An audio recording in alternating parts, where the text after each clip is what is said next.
Let's just. Good afternoon. It's October 19th, Tuesday, and it's the 13th of Cheshvan. We're studying the whole Bible.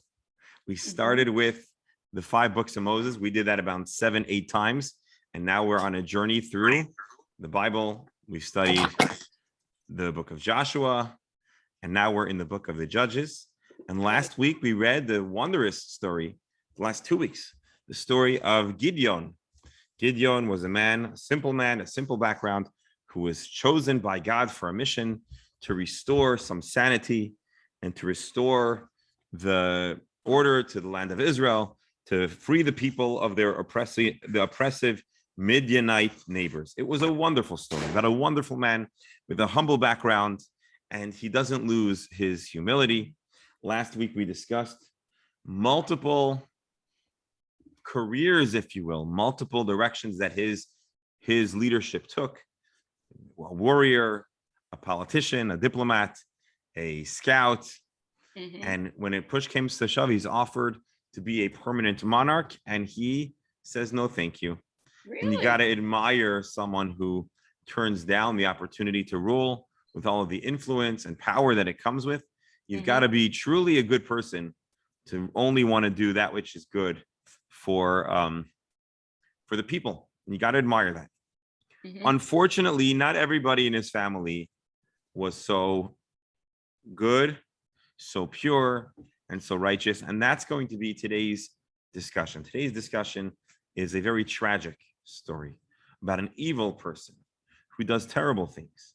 And although we are ashamed of this story, the Bible's way is not to hide stories that are disappointing, but to share them with us so we can learn their lessons as well. Some lessons are people to emulate. I would say Gideon is an example of someone that we should try to emulate in our own way. When we see an opportunity, when we're called to make a difference, we can, we must, and we'll succeed. If we only try, we take it on. But today we're going to see the story of someone that we must resist becoming at all costs. And that's going to be the story of Avimelech, Gideon's son. And so I just backed up. We're going to be studying today chapter 9, but just to back up a bit, we're going to go to verse 29, chapter 8. Joy's not on, but I'm sure she might want to hear the recording, and so I'm going to give her the citation as well as anybody else that will be listening to this recording in the future. And Yeruval or Jerubal, son of Joash, who is the other name for Gideon, went home after the war. He turns down being a permanent monarch. Gideon had 70 sons, or 70 children, really, begotten of his body, for it many wives. So Gideon was busy in his retirement. He certainly was. And he has 70 sons. Now you think 70 sons should give you quite a what's the word? Quite a feather empire. In your cap. Yeah, quite a pack. A feather in your cap to have 70 sons. Well, to put it mildly, he certainly was responsible for increasing the Jewish population. I just want to see one thing here. All right, okay. And so he's 70. How could he keep track of all these children, these sons? He only had sons. He didn't have daughters. So that's why I don't know if it means he had 70 sons. The confusing thing here is that in the Hebrew language, banim could mean children. It could also mean sons. Okay. Yeah. So I'm not sure if it actually means sons or children. But he did have a lot of kids, that we know. And he had many wives, which again, today Judaism does not allow multiple spouses. In those days, it was plausible. It happened that a person could have many wives. And probably because Gideon was so influential and he was a macher, and there was probably a lot of, alliances of the different tribes. So we could imagine that there might be such. Well, did he have to support all these kids? Probably not. He did, but he had wealth too. Oh. Apparently. I mean, he must have had some wealth. So, but let's see what happens next. Again, the rest of the story is a tragic story. So he had 70 kids from his wives, and he also had a concubine. That's another thing that existed back then and not today, which was, I I don't know if the English dictionary translates concubine, but in the time of the Bible, there were some relationships between romantic relationships, or if we will, that didn't have quite the fullness of marriage. I don't know if it possibly was a temporary relationship or of secondary status. Again, not something that exists today, but it existed then. And a child of a concubine may have been considered second class or of lower, not second class, but of lower affiliation on the totem, a lower status on the totem pole. And that's what it was. And this child was called Avi Melech. What does Avi Melech mean? Avi, my dad, is king. Avi Melech. Avi, my father, right? Abba, or Av in Hebrew, Melech.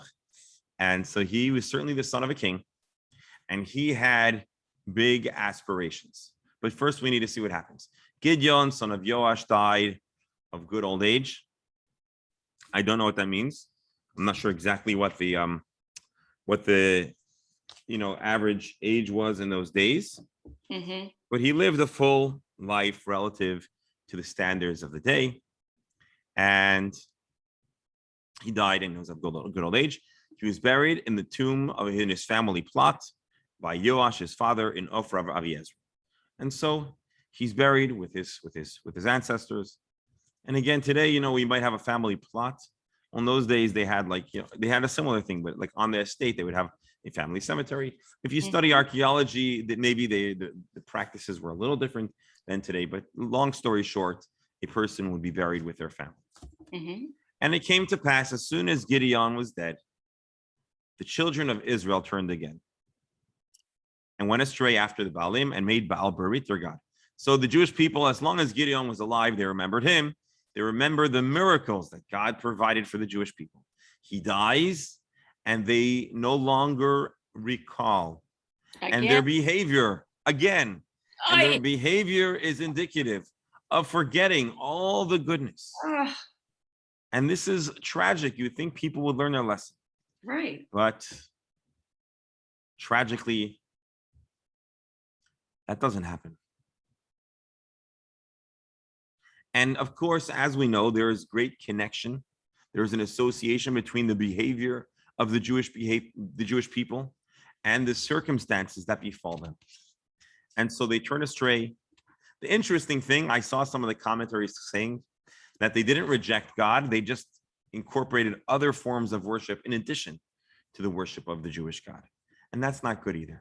And the children of Israel didn't remember the Lord their God. And they start to forget what the deal was, who had delivered them in the hands of all their enemies on every side, every direction, every part of Israel that you go to. There's another neighboring tribe that the Jewish people had problems and was resolved and saved from them. You would think that the Jewish people would remember. They drive on the highway, and there's a little marker that says, here was the battle with, the Amalekites. And the Jews say, wow, God did that miracle. And yet they forget.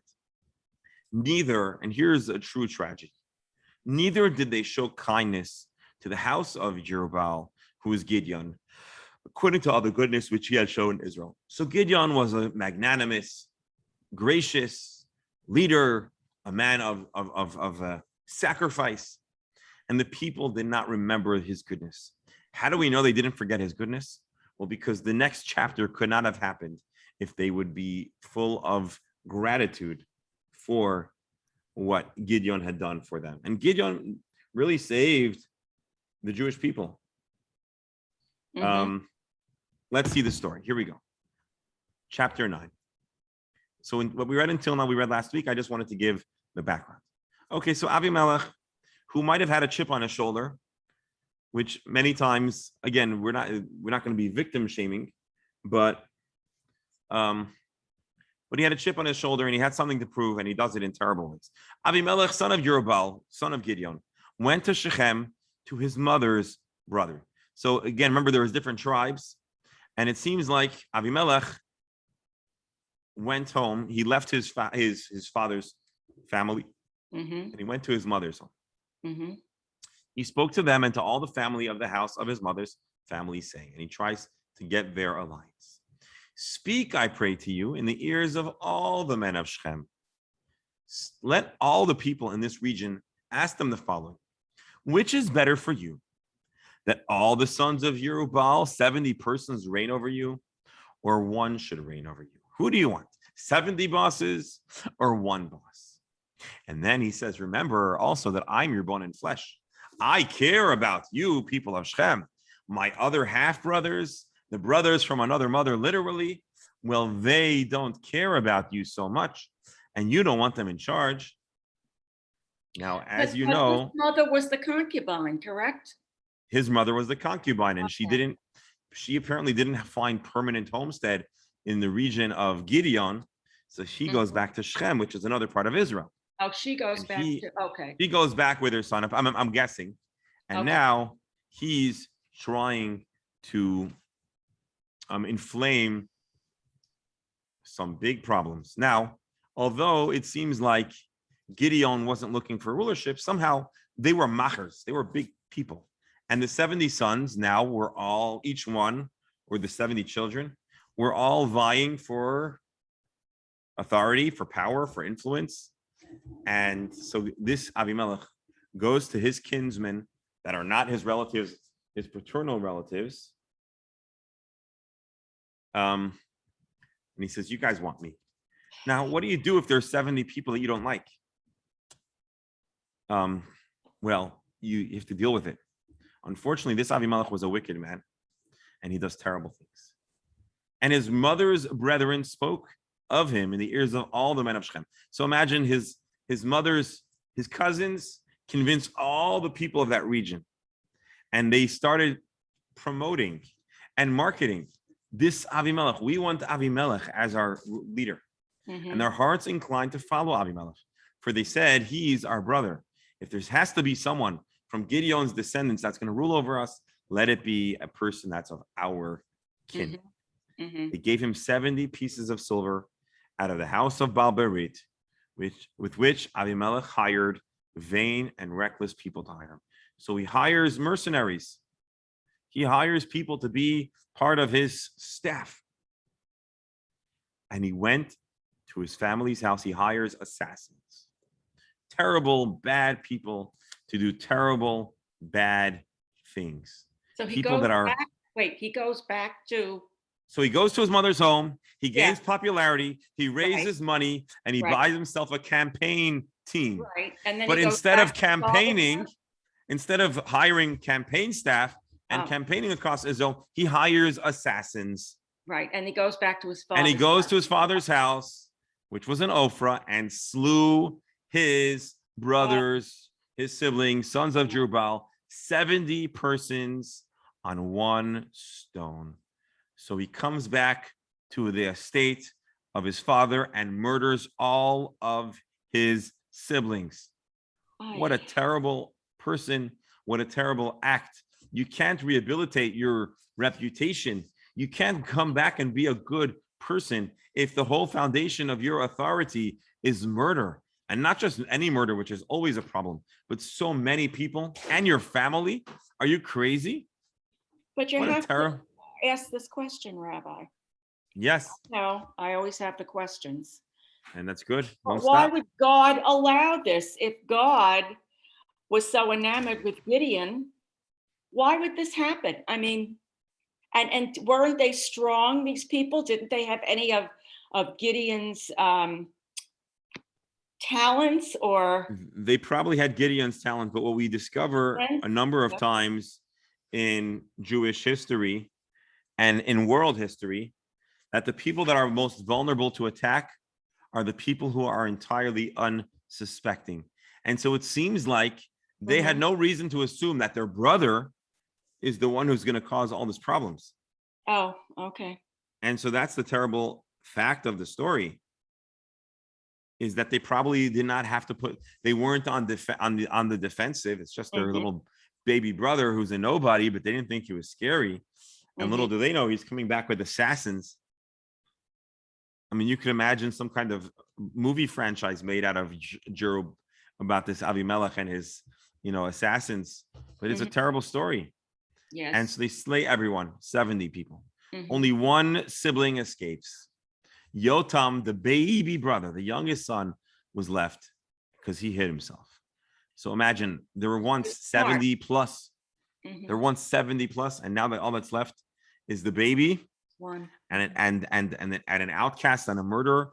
And so his career is based on a mass execution. And even worse than that, or maybe not worse than that, but equally terrible, is that he's essentially made other people into murderers too. What a terrible thing to do. Mhm. Right. But they don't turn on him right away. All the men of Shechem now go gather together.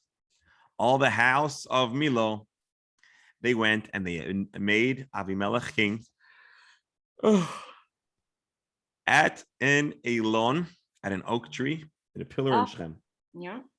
So they went to the center of Shechem and they appoint Avimelech, this terrible guy, as king.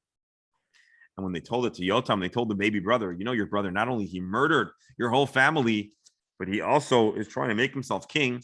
So the baby, I don't know if he was a baby, but the youngest child, the only survivor, went and stood on top of Mount Gerizim. Now we recognize Mount Gerizim because this was an important central place for Jewish life in this era. He lifted his voice and cried, and he makes a public declaration. He says, hearken to me, men of Shechem, that God may hearken to you. This is crazy. Listen up to me. You want to hear what you guys are doing? So he's basically protesting. He's protesting in a very clever way. He gives an analogy. He tells them a story. He says, gather on. I want to tell you a story. And here is the story of Yotam. You want to hear something tragic? His name was Yotam. But do you know what the Hebrew word for orphan is? It's yatom. I wonder if there's a connection. Oh my God. Orphaned of his father's dead. All his big brothers are dead. And the only guy the only surviving brother is the one that wanted to murder him. But his mother is still alive. So I don't know about his mother. I don't know. You don't know that. Right. I don't know who his mother is. No. And he tells the men of Shechem, basically, you guys should reject my brother. And I'll explain to you why. And once upon a time, he's giving a parable. The trees went out to anoint a king over them. The trees wanted to find who the king trees would be. So they tell the olive tree, reign over us. Please be our king. But the olive tree said, should I leave my fatness, with which by me they honor God and man, and go hold sway over the trees? The olive tree said, my life is good. Why would I want to leave it all and take on the pain of being king? The tree said to the fig tree, okay, fig tree, excuse me, the olive tree says, no, what about you? What say you? Come thou and reign over us. But the fig tree said, should I forsake my sweetness and my fruit and go hold sway over the trees? So then the tree said to the vine, which makes grapes, come thou and reign over us. And the vine says, should I leave my vine, which sways God and man? Wine is a valuable commodity. You want me to walk away from all of it just to honor the Jewish people? Go hold sway over the trees. Then said all the trees to the bramble. We're talking about I think a wild growing low shrub. It's a shrub, a bramble. Yeah, it's like a low growing shrub. Yeah. Shrubs, a wild growing bramble. Yeah. Let's look on Wikipedia. What's bramble? Yeah, that's what it is. You know what it is. Tangle, it's any rough, tangled, prickly shrub. Right. It's like nothing, not very impressive in the scheme of things. And they say to the bramble, come, why don't you be our king? And the bramble said to the trees, if in truth you anoint me king over you, then come and put your trust in my shadow. If not, fire will issue from the bramble and devour the cedars of Lebanon. Now, wait a minute. Stop there, Rabbi. What does that mean? In other words, that fire will destroy the trees? Is that what that means? I think he's saying... cedars? Well, let's see what he's saying. I don't know what he's saying, but the next verse is going to explain. So remember, this is all the son, the surviving son, Yotam, who's protesting against his violent brother. Now, therefore, if you have done truly and sincerely in making Avimelech king, and if you have dealt well with Jerubbaal in his house, and have done to him according to the deserving of his hands, and you've risen up against my father and have slain his sons. I'm reading this fast. We'll go back. 70 sons upon one stone, and made Avimelech son of his maidservant king over the men, because he's your brother. If you then have dealt truly and sincerely with Jerubbaal in his house this day, then rejoice in Avimelech and let him also rejoice in you. But if not, fire will come from Avimelech and devour the men of Shechem. He was basically challenging them and saying, are you guys honorable? If you're honorable and you really believe this is right, then go ahead, do it. But know that it isn't all as it seems. And the end of this story will be misery for all. And I think that's Okay, what he's but saying. Rabbi, please stop here Yes. for one moment because I'm getting a little confused. I'm sorry. Me too. Sure. Why would this come out in trees? Why does this whole story then turn to trees? It's a very interesting question. I'll tell you what I think. First of all, I think he's intentionally choosing somewhat of an absurd analogy because trees don't have kings to make it as unpersonal. You know, sometimes something that's very intense and personal, you kind of want to, extract the emotion and give a very abstract analogy. So that's first things first. Second of all, the commentaries say that the three types of trees, the oak tree, no, what were the trees he said? The olive tree, the fig tree, and the vine are meant to be, code or references to the previous rulers, the previous judges. So the olive tree, let me just go back and see what the olive tree would be a reference to Othniel, son of Kenaz, who was the very first guy to rule the Jewish people after Joshua's death. The fig tree was a reference to Deborah because she famously had her court under a fig tree. And then the grapevine was meant to be a reference to Gideon. And what he was saying basically was, you guys know what good quality leadership is. For whatever reason, those leaders weren't destined to endure, but they were good for you. So now you're going to choose some kind of insignificant, uncontributing, prickly tree. And he's basically saying, this is not going to last. This is not going to work out. Look at my brother, see him for who he is, and reject him. But if you're sincere, go ahead, have at it, and see how it's going to unfold. That's how I understand what he's saying. Without your explaining this, we really wouldn't understand this, Rabbi. Right. It would be very hard to understand, I mean, your explanation helps us understand it, but if we didn't have it and we were reading this on our own, we would never understand this. Right. Well, thank you. Well, that's why I'm so pleased that we have the chance to do this. Right. That's why I'm grateful that you actually, I think, had this idea to change pace.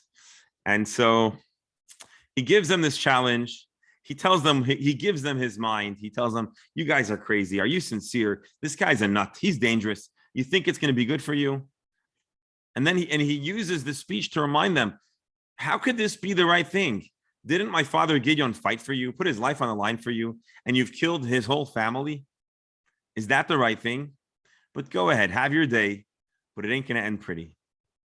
Fire will come out from Abimelech and devour the men of Shechem and Milo, and fire will come out from the men of Shechem. Basically, it's not going to end nicely.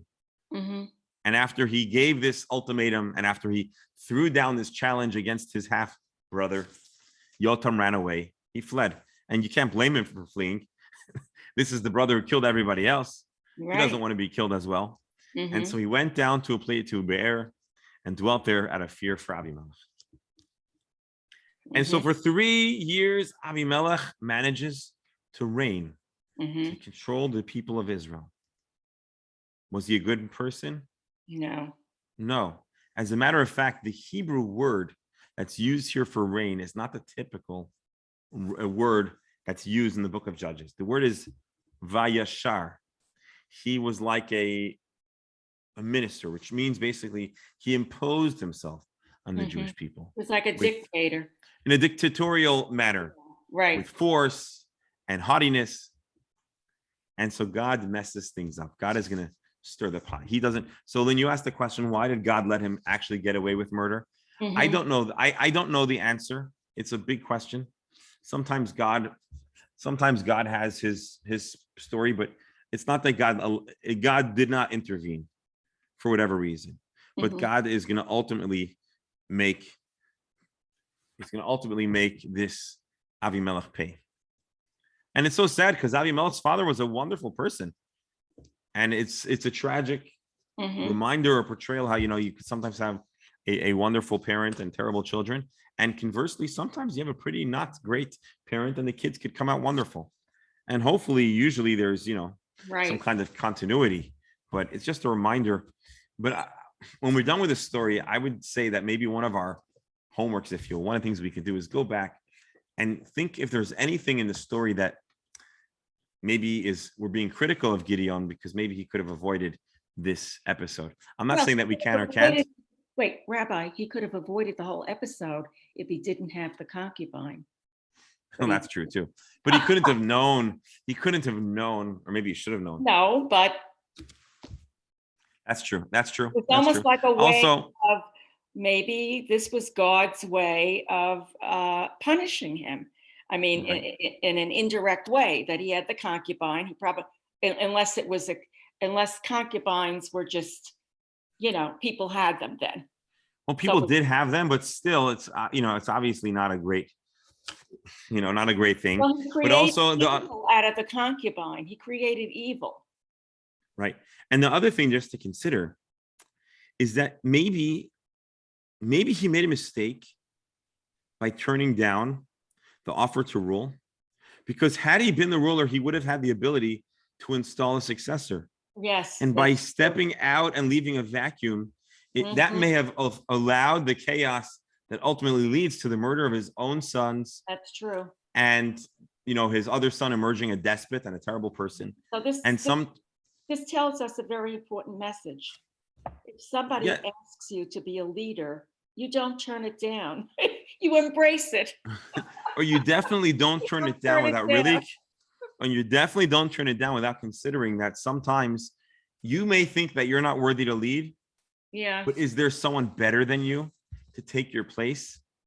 And if there isn't, well, then sometimes the very best thing to do is actually to step into the void. And I'm not saying this with certainty, but it's just a thought that's coming to me, and I think we may, that may be born out of the story, because Right. by leaving chaos and leaving a vacuum. Now, granted, it was only after he passed away, so he wouldn't have been around anyways after his passing, but he could have been more actively engaged and asserted his perspective. And I have another question. Well, after he Go passed ahead. away, why wouldn't one of the sons assume the leadership? Well, it seems like there were multiple. The other sons, that one of the 70 sons that he bore with his wife, why wouldn't they say, I want to be the leader? Or obviously they didn't, right? Well, it seems like they were all kind of vying for leadership, or maybe there would have been some kind of cooperative group effort to lead. And this guy didn't want to he didn't want to have a slice of the pie. He wanted to be the guy. He didn't want to be one of the, how the great court had 71 members. So maybe they were going to have some kind of arrangement. I don't know. But what's clear is that there wasn't one specific. It didn't happen. So, It didn't happen. right. But now God goes to undo everything. But even the undoing is also a mess. God sent an evil spirit between Avimelech and the men of Shechem. So God stirs up the pot between Avimelech and the men of Shechem, who were originally his allies. And there's a whole good bit of hatred that develops between the people who originally put him in and the men of Shechem. The men of Shechem dealt treacherously with Avimelech. So Avimelech acted in the ultimate treachery to murder his family, to murder the descendants of his father. But now the men of Shechem turn on him too. And the violence done to the 70 sons of Yerubal might come, and their blood be laid upon Avimelech, their brother, who slew them, and upon the men of Shechem, who had aided him in killing his brothers. So basically, Hashem is stirring the pot, and ultimately the people who did great evil are going to pay. Yes, Shama, you just joined us. You missed. We took a fast and sharp turn from the glorious, wonderful miracles and kind leadership of Gideon to a murder, a mass murder. His son kills all of his brothers and seizes the throne. And so now the men of Shechem set up leers in wait for him. So basically, they want to trap him on the top of a mountain. They robbed all that passed on the highway, and it was told Abimelech. So basically, the men of Shechem, who were originally his allies, are now camped against him. They're robbing everybody in the way. And Gal, son of Eved, came with his brethren, and passed through Shechem. So now the people of Shechem have chosen another strong man to confront Avimelech, the king that they installed. And the men of Shechem put their confidence in him. They went into the fields, gathered their vineyards, tried the grapes, made merry, and went into the house of their gods, ate and drank, and cursed Avimelech. So they gathered together, they had their plans, they made wine, they had a party, they worshiped their gods, and they were cursing Avimelech. And their leader, Gal, son of Evet, said, who is Avimelech? Who is Shechem that we should serve him? Why would we have anything to do with this guy, Avimelech? Mind you, he's the guy they installed. He's the guy they supported. Is not he the son of Yerubal? Isn't he the son of Gideon? Gideon wasn't our buddy. And Zevul, his officer. Serve rather the men of Hamor, father of Shechem, for why should we serve him? Basically, insider baseball, but basically he was cursing out Avimelech and his family and saying, why don't we take somebody from our family, a full-blooded Shechemite. Mm-hmm. So not all the Shemites followed, what's his name? Avimelech. Well, they did, and now they're not all of them followed. Some of them did, right? To do the bad things. They're turning on him. No. These were not good people either. They were originally part of the conspiracy. So they were part of the conspiracy. Okay. So these were troublemakers. These weren't great people. Mm-hmm. But now they're turning on him. Okay. Yeah. And they said, and with that, this people were under my hand, then I would remove Avimelech. He said, if I could, I would get rid of Avimelech. And he said to Avimelech, increase their army and come out. And then he started taunting Avimelech and said, come on out. Let's try it out. Let's see who's who and what's what. And when Zevul, so who said this? Gal. So we have a few different people we need to point out. Mm-hmm. Gal was one of the men who was in charge of, who led this anti-Avimelech section of the people of Shechem. And now Zevul, who was like a remaining governor who was then involved. So it's a little complicated. You have Avimelech, who was like the big ruler. Then you have the local chief who's called Zevul. Zevul was originally allied with Avimelech and Avimelech's father. And now we have Gal, who's the troublemaker. So when Zevul, the ruler of the city, heard the words of Gal, the son of Evet, his anger burned. So Zevul is allied with Avimelech, and Gal is opposed to both of them. So Zevul alerts Avimelech and says, hey, Avimelech, you got a problem. Gal, son of Evet, and his brethren came to Shechem, and they want to fight you. They're fortifying the city against thee. Now, therefore, rise up by night, thou and the people that is with thee, and lie in wait in the field. So he alerts Avimelech and says, hey, why don't you set up an ambush for the bad troublemakers, Gal? So really what's happening is you have troublemakers that are looking to take out troublemakers. And so we have bad guy on bad guy action. Now, therefore, rise up by night and wait for them. And it shall be that in the morning, as soon as the sun is up, thou shalt rise early, set upon the city, and behold, when he and the people that are with him come out against thee, then mayst thou do to them as thou shalt find occasion. So the local governor, Zevul, is encouraging Avimelech to take out the troublemaking faction. And so what happened? Avimelech rose up and all of his folks by night, and they laid wait against Shechem in 4 companies. So now Avimelech, the king, the brother murderer, has 4 companies of soldiers to take on Gal, son of Evet, and he is in alliance with Zevul. Mm-hmm. So Avimelech rose up, he laid wait. Gal, the son of Evet, went out, stood in the entrance of the city, and Avimelech rose up and ambushed. And when Gal saw the people, he says to Zevul, oy vey, we're being attacked. And Zevul says, I wonder what these people are. Remember, Zevul is the one that triggered it. And so Zevul said to him, thou seest the shadows of the mountains as if they were men. So Gal says, I see people. And Zevul says, you're imagining things. It's nothing. And Gal spoke again and says, see, oh no, there's a large group of people. And Zevul said, where is now thy mouth, which thou didst say Who is Avimelech that we should serve him? Ah, really? You said those people, you see those people? They're the nobodies you were taunting. That's Avimelech, who you said, let's go fight. Go out and go fight with him. So basically, Zavul is encouraging the troublemaker to go take on Avimelech, who he wants to have a fight. So Gal went out before the men and fought with Avimelech. Avimelech chased him, and he fled before him. And many were overthrown and wounded right up to the entrance of the gate. So basically, there's a lot of treachery going on. You have three different parties. You have Avimelech, who is the big cheese, but he's allied with the people of Shechem. But Shechem itself has the leader, Zavul, and a troublemaker, Gal. And Zavul is playing both sides. Zavul is the one that invited Avimelech to fight Gal, and then he's telling Gal, go take on Avimelech. Right? What do they say? You want to pit, if you have two enemies, pit them against each other. And so it sounds like that's what Zavul is doing. Gal is now on the run. So Avimelech chased him. He was wounded and he's chased out. Avimelech dwelt at Aruma. Zavul thrust out Gal and his brothers that they shall not dwell in Shechem. So Zavul just threw out the troublemakers.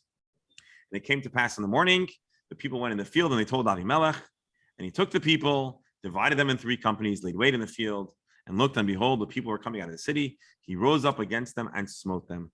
And so now Avimelech attacks the city of Shechem. Avimelech, the company that was with him, rushed forward, stood at the entrance of the city, and the two companies ran upon the people that were in the field and slew them. So basically, it's a big bloodbath. Hey. Avimelech is attacking the whole city now. Where's God fitting? What side was he on for this? There's no evidence. It was two groups of troublemakers fighting with each other and restoring some sense of cosmic, I don't want to say cosmic justice, but divine justice. Because all the people in these wars are really very guilty of causing the great upheaval that was Avimelech's rule. And So he's still killing.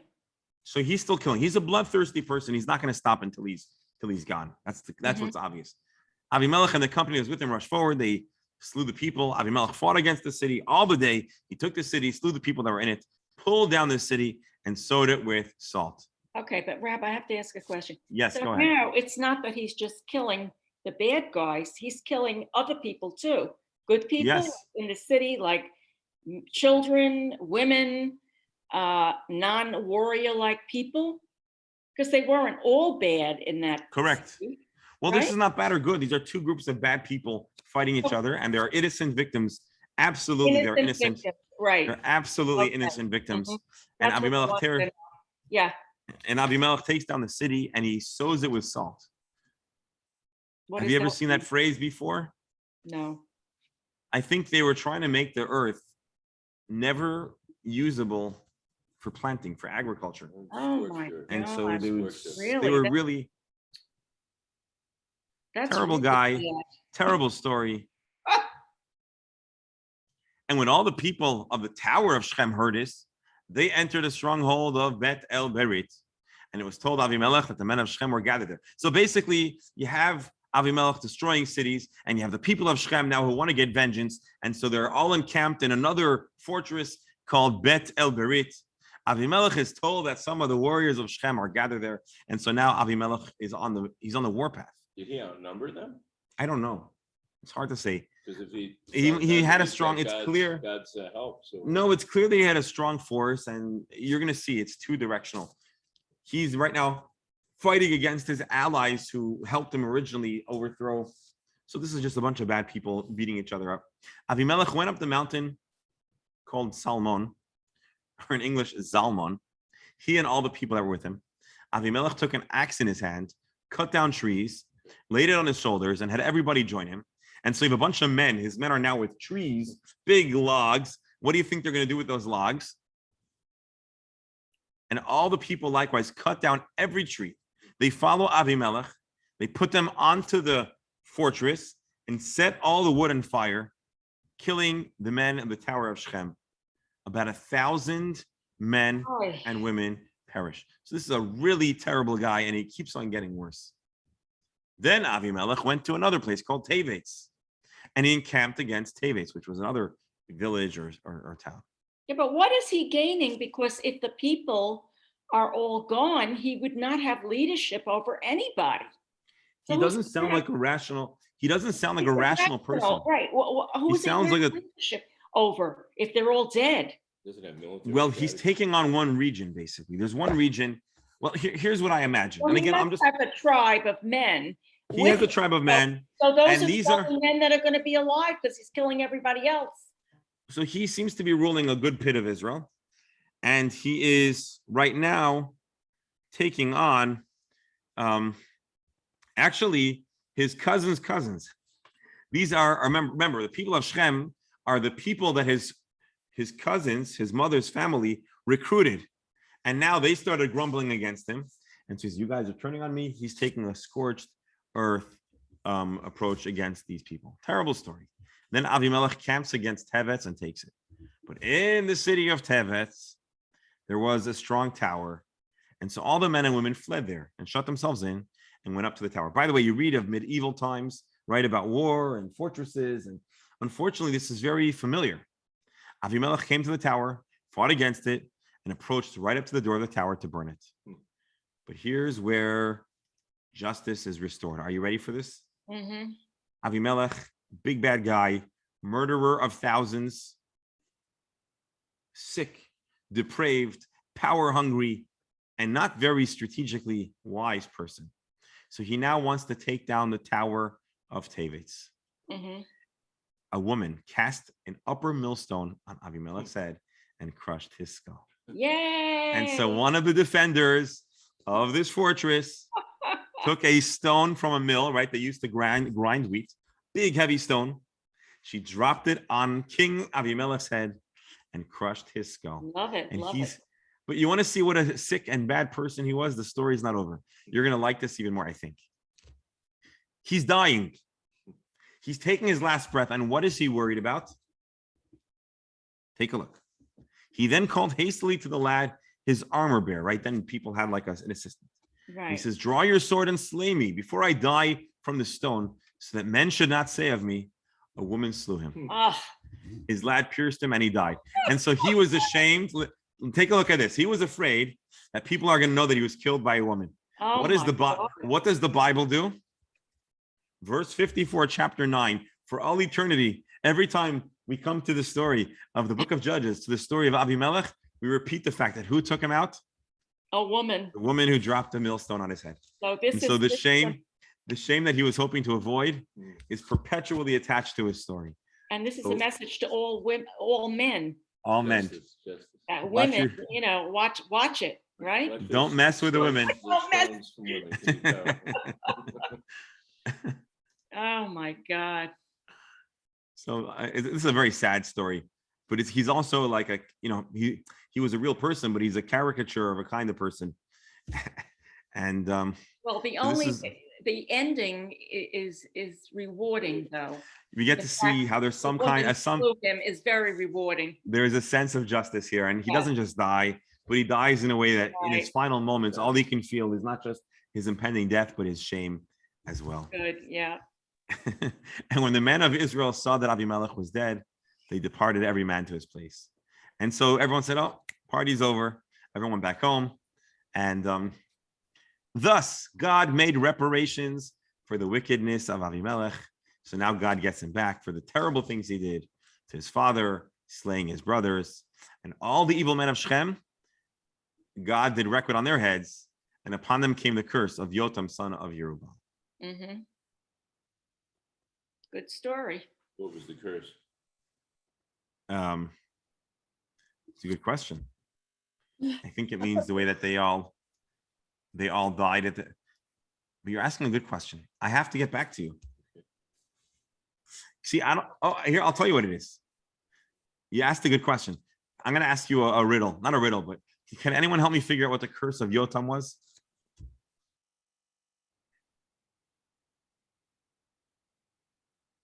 I'll tell you. Remember the story with the trees? Mm-hmm. And Yotam tells them, if they're sincere, go have fun, but it's going to be trouble.